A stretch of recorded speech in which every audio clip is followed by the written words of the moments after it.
Veľa ľudí sa ma pýta, Luboš, ako tak často cestuješ, odkiaľ máš na to peniaze, však cestovanie je drahé. Ale je cestovanie naozaj drahé? Ukážeme si taký príklad. Hej, máme nejakého človeka, dajme tomu, že sa volá Aďo a chce ísť do Egypta, alebo dajme radšej do Dubaja. Chce ísť do Dubaja.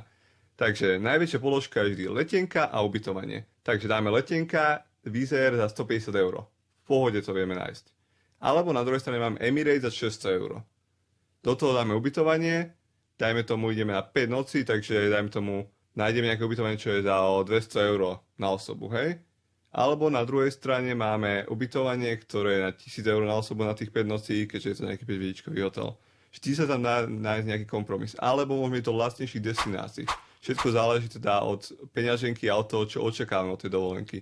Niektorí zaplatil cestovky, nejaký spoznávací zájazd za 3000 eur. A ty môžeš ísť na 10 výletov po 300 eur a budeš cestovať viac než on za